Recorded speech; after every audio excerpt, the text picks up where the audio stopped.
The vampire. The vampire is a fanged creature that feeds on humans by consuming their blood. Vampires have been featured in folklore and fiction of various cultures for hundreds of years, though mostly in Europe. In modern times, belief in them has lessened considerably. Because there is a long history of walking corpses and blood-sucking monsters in folklore, it is difficult to pin down a distinct set of characteristics consistently attributed only to vampires. Central to vampire myth is the consummation of human blood or other essences, such as bodily fluids or psychic energy. This is followed closely by the possession of sharp teeth or fangs, which they use to drain the human of their blood. In most depictions, vampires are undead, that is to say, somehow revived after death, and many are said to rise nightly from their graves or coffins. Vampires are typically said to be pale-skinned and range in appearance from horrifically ugly to unnaturally beautiful, depending on the tale.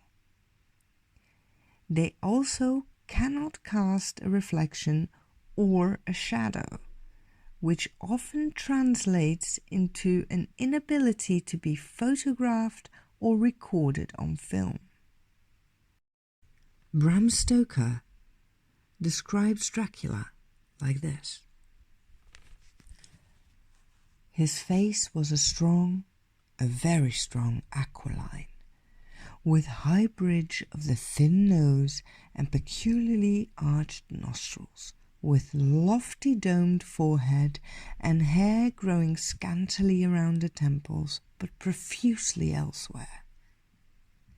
His eyebrows were very massive, almost meeting over the nose, and with bushy hair that seemed to curl in its own profusion. The mouth, so far as I could see it under the heavy moustache, was fixed and rather cruel-looking, with peculiarly sharp white teeth.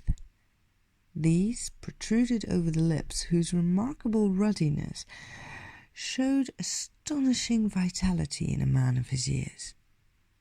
For the rest, his ears were pale, and at the top, extremely pointed. The chin was broad and strong, and the cheeks firm though thin. The general effect was one of extraordinary pallor. Hitherto I had noticed the backs of his hands as they lay on his knees in the firelight, and they had seemed rather white and fine. But seeing them now close to me, I could not but notice that they were rather coarse, broad, with squat fingers. Strange to say, there were hairs in the centre of the palm. The nails were long and fine and cut to a sharp point. As the Count leaned over me and his hands touched me, I couldn't repress a shudder. It may have been that his breath was rank, but a horrible feeling of nausea came over me, which, do what I would, I could not conceal. Becoming a vampire. A person may become a vampire in a variety of ways, the most common of which is to be bitten by a vampire. Other methods include sorcery, committing suicide, contagion, or having a cat jump over a person's corpse. All of these can be found in folklore. Some people believed that babies born with teeth, or on Christmas, or between Christmas and Epiphany, were predisposed to becoming vampires. Killing vampires. While vampires usually do not die of disease or other normal human afflictions, and they are indeed often said to have faster than normal healing capabilities, there are various methods for their destruction.